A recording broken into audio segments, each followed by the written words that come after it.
मराठी बालभारती इयत्ता चौथी.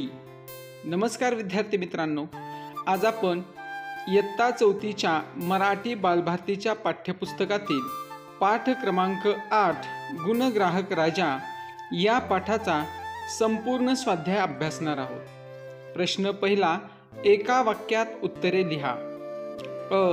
मुले कोणता खेळ खेळत होती? उत्तर आहे मुले सूरपारंबीचा खेळ खेळत होती. महाराजांनी गजाननला कोणते बक्षीस दिले? उत्तर आहे महाराजांनी गजाननला भर जरीची टोपी बक्षीस दिली.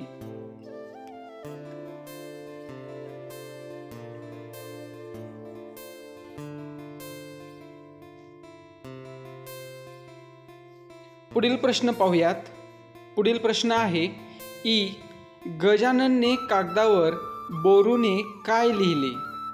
उत्तर आहे गजाननने कागदावर बोरूने श्रीमंत सयाजीराव महाराज की जय असे लिहिले. पुढील प्रश्न आहे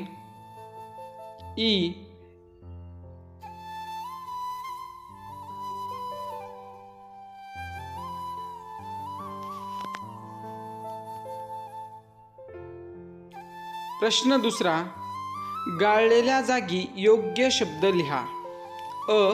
थोड्या वेळाने महाराज रिकामी जागा आले. पोरं रिकामी जागा घरी परतली. बघू तुझं रिकामी जागा. उद्याचं हे रिकामी जागा रत्न आहे. विद्यार्थी मित्रांनो, या दुसऱ्या प्रश्नामध्ये रिकाम्या जागी कोणती उत्तर येणार आहेत ते पाहूयात. थोड्या वेळाने महाराज भानावर आले. पोरं घोडा गाडीतून घरी परतली. बघू तुझं हस्ताक्षर. उद्याचं हे बडोद्याचं रत्न आहे. अशा पद्धतीनं रिकाम्या जागी योग्य जागा आपल्याला भरता येणार आहे. पुढील प्रश्न पाहूयात. प्रश्न तिसरा आहे, कोण कोणास म्हणाले ते लिहा. पोरं चपळ आहेत. विद्याधिकाऱ्यांना सांगून त्यांना राजवाड्यात बोलवा असं कोण म्हणालं? तर पहा, सयाजीराव गायकवाड महाराज मानकरी नारायणराव घाटगे यांना म्हणाले. झाडावर चढण्याचा तुमचा खेळ बघून महाराज खुश झाले असं कोण कोणास म्हणालं? तर पहा, विद्याधिकारी गजानन व काळूला म्हणाले.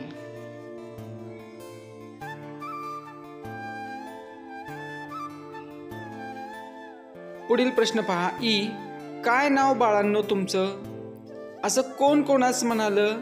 तर पहा, महाराज काळू व गजाननला म्हणाले.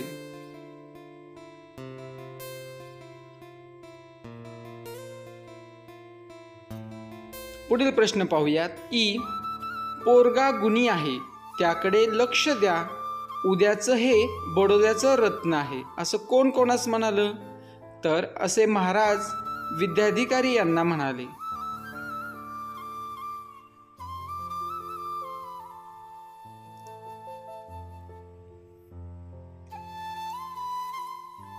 पुढील प्रश्न पहा. प्रश्न चौथा आहे, थोडक्यात उत्तरे लिहा. मुलांनी राणीसाहेबांना सूरपारंबीचा खेळ कसा दाखवला? तर उत्तर पहा, राणीसाहेबांसाठी राजवाड्याच्या समोर मोठ्या वडाच्या झाडाखाली काळू व गजानन सूरपारंबीचा खेळ सुरू केला.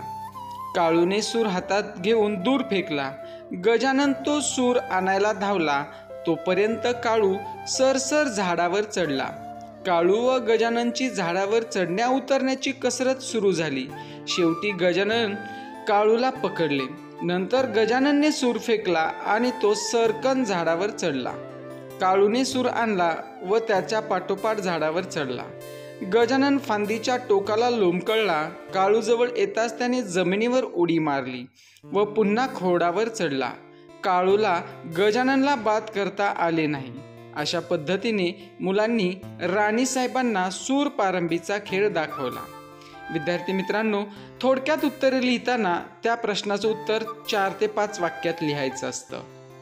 पुढील प्रश्न आहे, गजाननने कशा कशात बक्षिसे मिळवली? तर पहा, उत्तर आहे, गजाननच्या शाळेत वार्षिक बक्षीस समारंभ होता.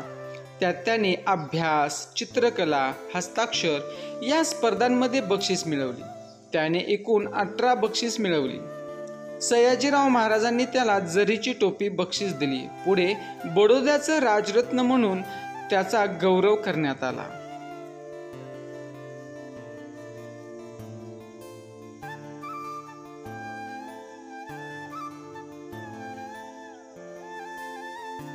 प्रश्न 5 आहे, खालील वाक्यातील सूर या शब्दाचे वेगवेगळे अर्थ लिहा. पहा, काळूने सूर दूर फेकला. येथे सूर याचा अर्थ 1.5 हात लांबीची काठी होय. आपल्या पाठामध्ये सूर हा शब्द आलेला आहे आणि पाठातील सूर या शब्दाचा अर्थ काठी, 1.5 हात लांबीची काठी असा होतो. आज गाण्यामध्ये खाँसाहेबांचा सूर भन्नाट लागला होता. पहा विद्यार्थी मित्रांनो, या ठिकाणी सूर या शब्दाचा अर्थ आहे आवाज किंवा स्वर. सूर या शब्दाचे 2 भिन्न अर्थ आहेत. सूर म्हणजे आवाज किंवा स्वर होय. 1 2 3 म्हणत मुलांनी पाण्यात सूर मारला. 1 2 3 म्हणत मुलांनी पाण्यात सूर मारला. येथे सूरचा अर्थ उडी मारणे असा होतो.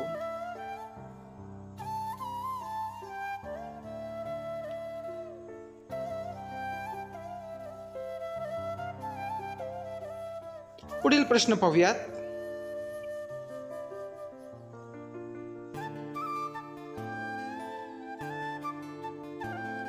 पुढील प्रश्न आहे, प्रश्न क्रमांक 6. खालील वाक्यातील रंगीत शब्दांचे योग्य अर्थ लिहा. पहा, हार या शब्दाचे 2 वेगवेगळे अर्थ होतात. हार म्हणजे एखाद्या खेळात झालेला पराभव म्हणजे हार, आणि दुसरा हार म्हणजे फुलांचा हार. असे हार या शब्दाचे 2 भिन्न अर्थ होतात.